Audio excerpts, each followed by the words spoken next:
ये नवंबर 2006 की बात है। एक विदेशी इंजीनियर ली से बेन, वो भारत में केरल में काम कर रहा था, एक रोड प्रोजेक्ट।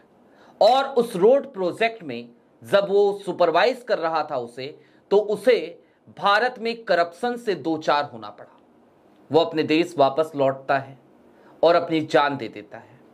जान देने से पहले वो अपना आखिरी खत लिखता है और उस खत में एक नाम था, उस समय केरल सरकार के अंतर्गत काम करने वाले पीडब्ल्यूडी सेक्रेटरी का। वही पीडब्ल्यूडी सेक्रेटरी आज की तारीख में देश के मुख्य चुनाव आयुक्त हैं, यानी कि ज्ञानेश कुमार। ली से बेन की ये कहानी आज मैं आपको इसलिए भी बताना चाहता हूं, तमाम जोखिमों के बावजूद, ताकि आप समझ सकें कि सिस्टम किस तरीके से काम करता है और करप्शन कैसे, चाहे पीडब्ल्यूडी का हो या फिर कि चुनाव आयोग का, हर जगह उसका नेचर एक सा ही रहता है। नमस्कार, मैं स्वप्निल और आप मुद्दा देख रहे हैं। दोस्तों, आगे बढ़ें उससे पहले एक छोटी सी अपील है। मुद्दा इन दिनों एक गंभीर आर्थिक संकट से जूझ रहा है। एक तरफ हमारे मेन बैंक अकाउंट फ्रीज चल रहे हैं, तो दूसरी तरफ हमारे 2.5 साल पुराने चैनल को हमसे छीना जा चुका है। लिहाजा आपसे गुजारिश है, और ये गुजारिश करना हमारी मजबूरी भी, कि यदि आप चाहें, यदि आप सक्षम हो, तो छोटी छोटी मदद मुद्दा की जरूर कीजिएगा। इसके लिए आप स्क्रीन पर दिख रहे QR कोड या फिर के नीचे दिख रहे UPI नंबर का इस्तेमाल कर सकते हैं। अब आगे बढ़े उससे पहले एक बात मैं और कह देना चाहता हूं, एक डिस्क्लेमर समझिए इसे। मैं जो कुछ भी आपको आज बताऊंगा उस केस के बारे में, ये सब कुछ उस समय छपी हुई न्यूज रिपोर्ट्स के हवाले से होंगी।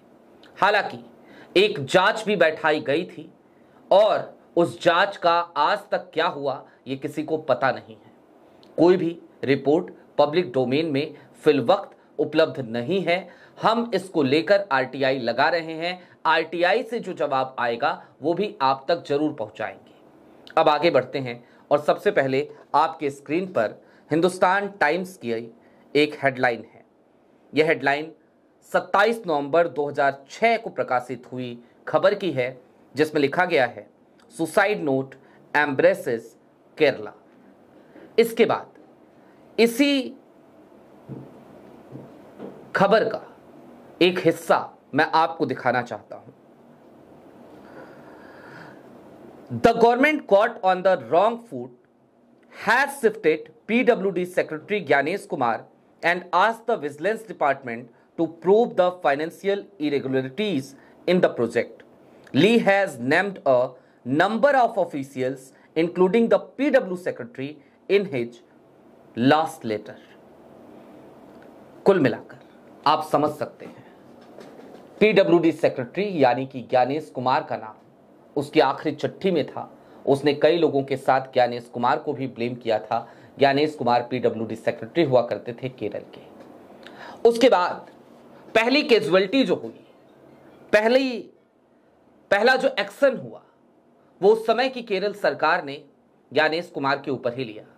इनको शिफ्ट कर दिया गया, इनको ट्रांसफर कर दिया गया। एक जांच बिठा दी गई, इन्वेस्टिगेशन चलेगी, इसका वायदा किया गया। और उसके बाद उस जांच का क्या हुआ ये भी आज की तारीख में जांच का विषय बन चला है, क्योंकि पब्लिक डोमेन में कोई भी रिपोर्ट उपलब्ध नहीं है। अब मैं आपको एक खबर और है, उस खबर का एक हिस्सा और दिखाना चाहता हूं, वो भी आपके स्क्रीन पर।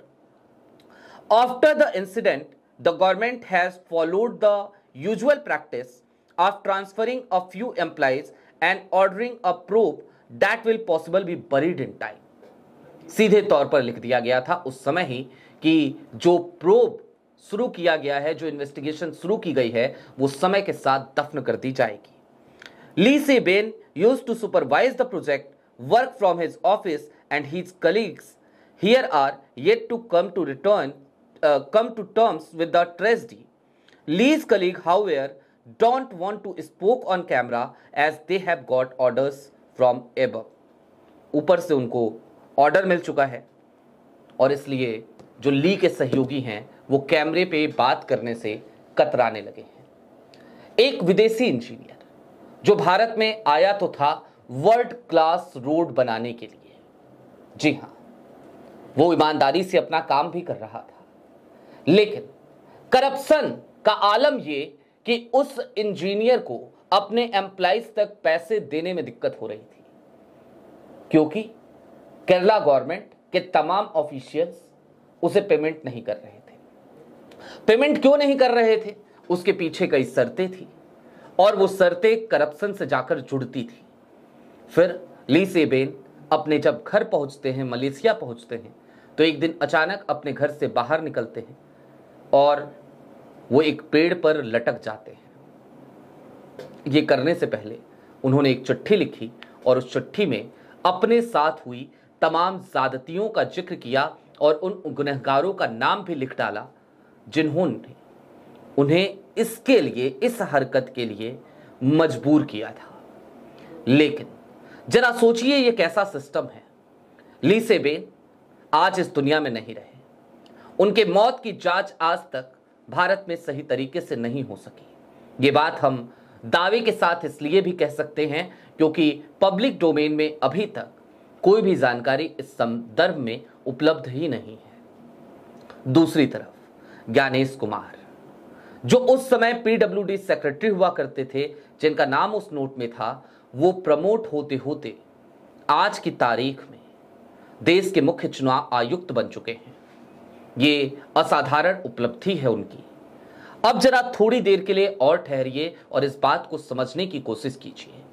क्या ली सेबेन ने, और यह सवाल किसी के भी मन में उठेगा, क्या ली सेबेन ने जिन स्थितियों से संघर्ष किया और उस संघर्ष में वो हार गए, क्या आज की तारीख में इस देश में देश के तमाम मतदाता भी वही संघर्ष करने को मजबूर हैं? वोट चोरी है या वोट करप्शन है ये? क्योंकि एक तरफ ज्ञानेश कुमार बिहार में एसआईआर को लेकर कहते हैं कि हमने बिहार वोटर लिस्ट को पूरी तरीके से शुद्ध कर दिया है। कोई आरोप लगाता है तो कहते हैं कि आपको हलफनामा देना चाहिए या फिर कि देश से माफी मांगनी चाहिए, इसके अलावा कोई विकल्प नहीं है। वोट चोरी के सबूत सुप्रीम कोर्ट पहुंचते हैं तो जस्टिस सूर्यकांत उन तमाम सबूतों को देखने से, सुनने से इनकार कर देते हैं और कहते हैं आप जाइए और जाकर चुनाव आयोग का ही दरवाजा खटखटाइए, आप हमारे पास मत आइए। और इन सब के बीच चुनाव आयुक्त लगातार अपने सीने को चौड़ा करके डंके की चोट पर नए नए जुमले गढ़ते हैं, बिहार के चुनाव को मदर ऑफ ऑल इलेक्शंस बताते हैं। लेकिन थोड़ी देर के लिए ठहर कर हम ये सवाल क्यों ना खुद से पूछें कि क्या ली सेबेन वाली हालत आज इस देश के मतदाताओं की हो गई है? दोस्तों, समझने की जरूरत तो ये भी है कि उस वक्त भी वो जो चिट्ठी थी वो एक सबूत थी, लेकिन उस चिट्ठी का क्या हुआ? उस चिट्ठी पर आखिरकार उस समय सरकार ने ध्यान क्यों नहीं दिया? वहां सरकार उस वक्त लेफ्ट की थी। 2006 का मामला है, देश में सरकार यूपीए की थी। सवाल यूपीए की सरकार से भी है, सवाल कांग्रेस से भी है, सवाल लेफ्ट गवर्नमेंट से भी है, और सवाल आज के मुख्यमंत्री पिनरई विजयन साहब आपसे भी है।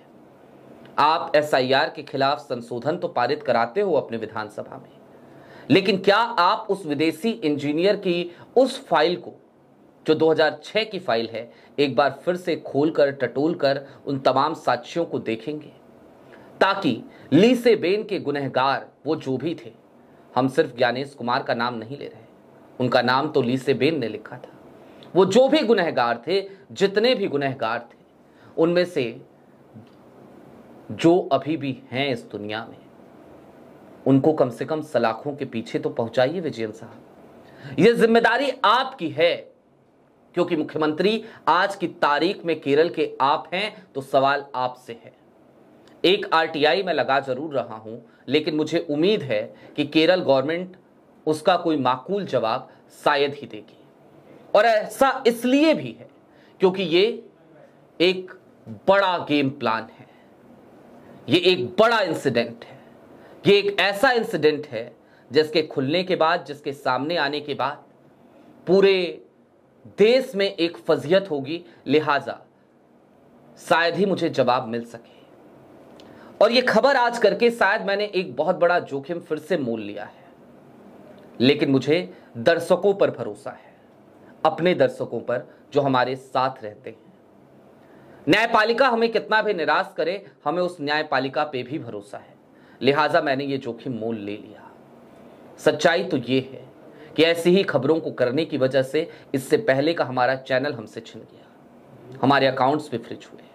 लेकिन ठीक है, बोलने की कीमत किसी न किसी को चुकानी पड़ती है, और ऐसी हर कीमत जो सवाल पूछने की वजह से, मुद्दे उठाने की वजह से, सच बोलने की वजह से मुझे चुकानी पड़े, मैं उन तमाम कीमतों को चुकाने के लिए तैयार हूं। बहरहाल अभी के लिए दीजिए इजाजत। ऐसे ही तमाम अपडेट्स, तमाम डेवलपमेंट्स के लिए जुड़े रहिए मुद्दा के साथ। चलते चलते फिर वही अपील, चैनल पे नए हो तो सब्सक्राइब करते हुए जाइएगा, सक्षम हो तो मुद्दा की आज की तारीख में, जब वो एक गंभीर आर्थिक संकट से जूझ रहा है, जब डे टू डे ऑपरेशंस में हमें काफ़ी मुश्किलों का सामना करना पड़ रहा है, जरूर कीजिएगा। बहुत शुक्रिया।